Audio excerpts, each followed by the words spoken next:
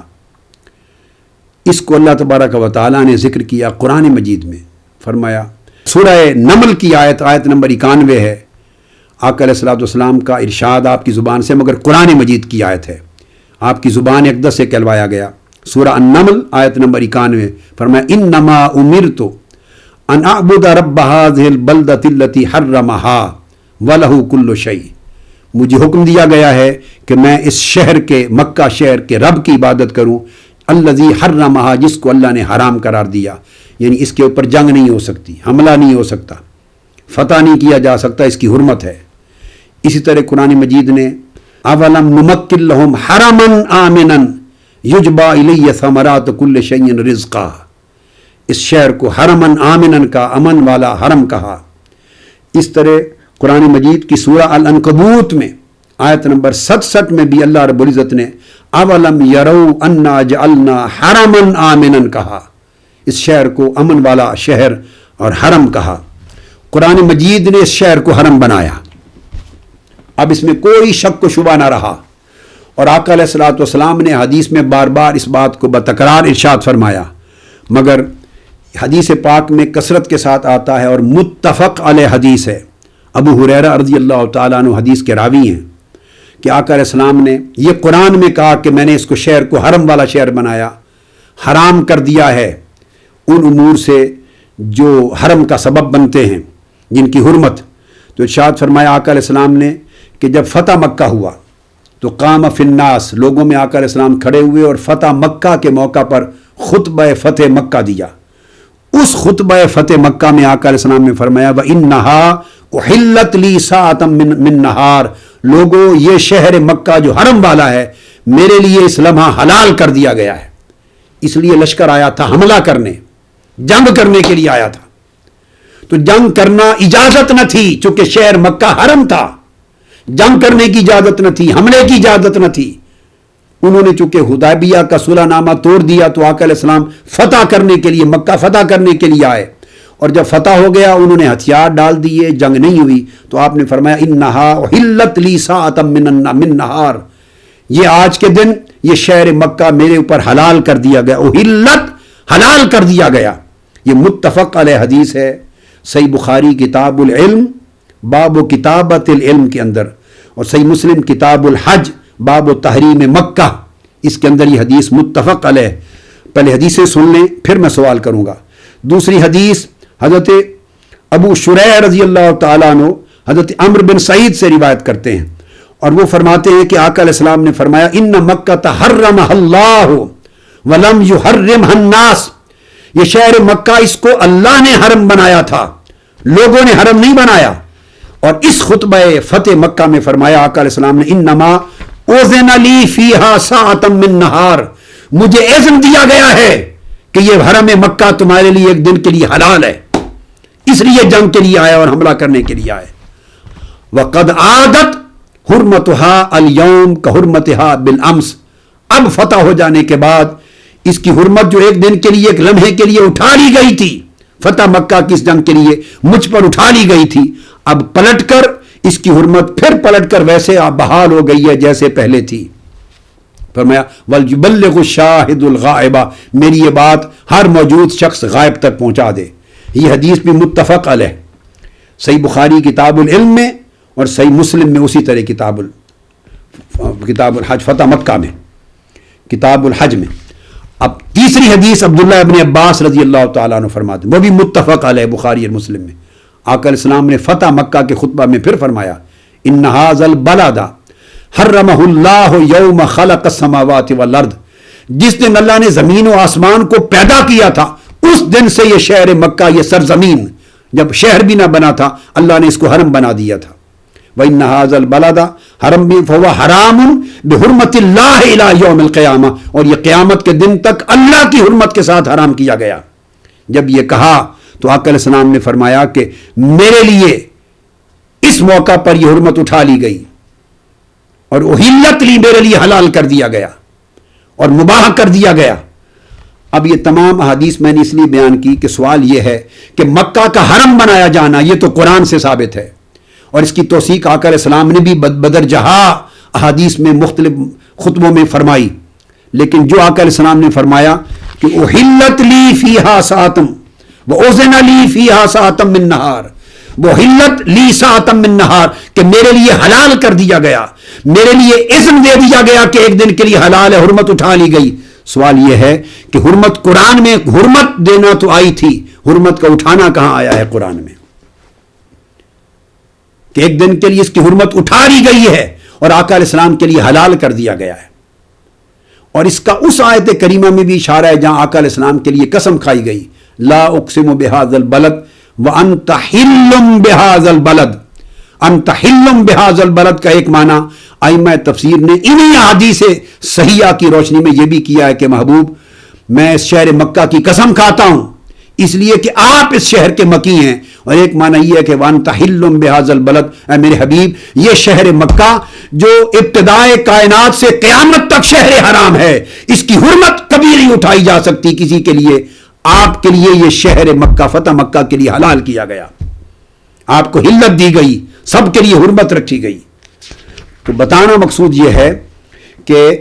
یہ اس شہر مکہ کو حرمت ملنا، اس کا حرام ہونا تو قرآن میں ثابت ہے، مگر آقا نے جو خطبہ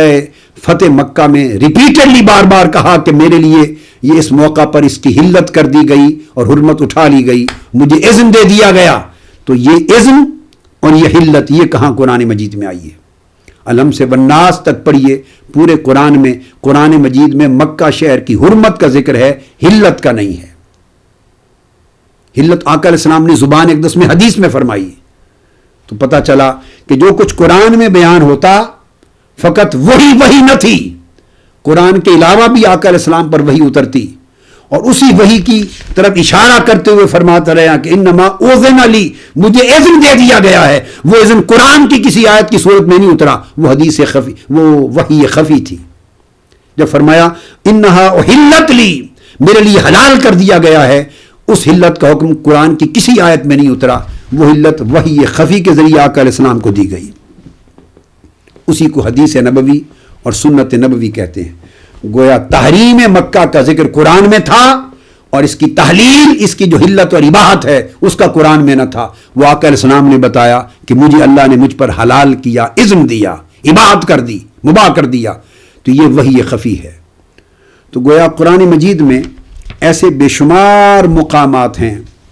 کثرت کے ساتھ، جن میں سے کئی نمونے چند نشستوں میں میں نے آپ کے سامنے ذکر کیے، جن سے قرآنی استشہاد، شہادت کے ساتھ، تاریخی اور واقعاتی دلائل کے ساتھ، ناقابل انکار، بغیر شک و شبہ کے، ناقابل تردید حد تک یہ بات اسٹیبلش ہو جاتی ہے کہ اس وحی جلی یعنی قرآن کے علاوہ بھی ایک مسلسل سلسلہ وحی تھا جو آقا علیہ السلام پہ اترتی رہتی تھی، وہ وحی خفی تھی جو جبرائیل امین لے کر نہ آتے، اور جو قرآنی آیات کی صورت میں نہ ہوتی، وہ قلب اطہر پر القاء ہوتی، اور آقا علیہ السلام جب زبان اقدس سے جو فرماتے اس وحی کی بنیاد پہ فرما رہے ہوتے، اور اس سے حضور کی احادیث بن رہی ہوتی، اس سے حضور کی سنت تشکیل پا رہی ہوتی، اس سے آقا علیہ السلام کا اسوہ مبارکہ بن رہا ہوتا، اور اس سے سیرت طیبہ بن رہی ہوتی. اسی لیے تو اس اسوہ کو قرآن نے کہا لَقَدْ كَانَ لَكُمْ فِي رَسُولِ اللَّهِ أُسْوَةٌ حَسَنَةٌ کہ رسول اللہ کی ذات ساری کی ساری زندگی اور سیرت میں اور حدیث و سنت میں تمہارے لیے اسوہ حسنہ ہے. وہ اسوہ حسنہ اسی لیے تھا کہ حضور علیہ السلام کی حیات طیبہ کا ایک ایک لمحہ اللہ رب العزت کی وحی خفی یا وحی جلی کی ہدایت میں بسر ہوتا تھا،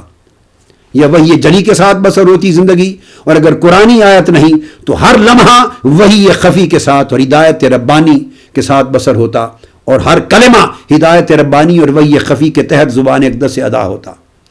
اسی وجہ سے النجم میں قرآن مجید میں اللہ رب العزت نے اعلان کیا وما ينطق عن الهوى ان هو الا وحی یوحی کہ یہ نبی صلی اللہ علیہ وآلہ وسلم قسم ہے، قسم کھا کے کہا کہ اپنی زبان سے ایک کلمہ بھی خواہش نفس سے جیسے عام انسان اور بشر بولتے ہیں اس طرح ادا نہیں کرتے. جو کچھ بھی ان کی زبان سے نکلتا ہے وہ حدیث ہے. وحی یوحی وہ وحی ہوتی ہے جو اللہ کی طرف سے ان کو کی جاتی ہے. ان قرآنی واقعاتی تاریخی شہادتوں سے یہ بات بغیر شک و شبہ کے اسٹیبلش ہو گئی کہ وحی خفی کا ایک سلسلہ الگ تھا اور وہ قرآن کے علاوہ تھا، اور وہ بھی آقا علیہ السلام پر ہر وقت اترتی رہتی، اور ہزارہا احکام اور ہزارہا لاکھوں خبریں اور اطلاعات اور امت کو ہدایات آقا علیہ السلام نے اس وحی خفی کی بنیاد پر دیں جو احادیث نبوی اور سنن نبوی سے ثابت ہیں، اور ہزارہ احکام قرآن مجید کے ذریعے دیے. سو اگر قرآن حجت ہے تو اس کے ساتھ وہ وحی خفی حضور کی سنت اور حدیث بھی اسی طرح حجت ہے. اگر قرآنی احکام کا وجوب اور فرضیت کا انکار ممکن نہیں تو حدیث نبوی اور سنت نبوی کا وجوب اور فرضیت اس کا انکار بھی ممکن نہیں کہ چشمہ حجیت دونوں کا ایک ہے. قرآن کی حجیت کا چشمہ بھی فرمان الہی ہے اور حدیث و سنت نبوی کا چشمہ حجیت بھی فرمان الہی ہے. جس نے حدیث و سنت نبوی کی حجیت کا انکار کر دیا اس نے براہ راست قرآن کا انکار کر دیا، اس نے پورے اسلام کا انکار کر دیا،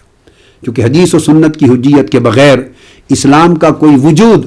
اور شریعت اور احکام شریعت کا کوئی وجود نہ بنتا ہوا دکھائی دیتا ہے، نہ اس کی تشکیل و تکمیل دکھائی دیتی ہے. آج کی گفتگو یہاں پہ ختم کرتے ہیں. اس کے بعد اگلی نشست سے انشاءاللہ تعالی میں ان احادیث نبوی کا ریفرنس دوں گا جہاں آقا علیہ الصلوۃ والسلام نے اپنی زبان مبارک سے اپنی حدیث کو بغیر آیات قرآنی کے حدیث کی بات کر رہا ہوں اس کو خود وحی کہا ہے. اب ہم اگلے مرحلے پر اس قسم کے دلائل پر آئیں گے جہاں آقا علیہ السلام نے خود زبان مبارک سے اپنی حدیث کو وحی کہا ہے، صرف قرآن کو نہیں بلکہ اپنی حدیث کو خود وحی فرمایا ہے، تاکہ اس کی حجیت اس دلیل کے اس گوشے سے بھی اسٹیبلش ہو سکے. وما علینا الا البلاغ. آفیشیل یوٹیوب چینل کو سبسکرائب کریں اور بیل آئیکن کلک کریں.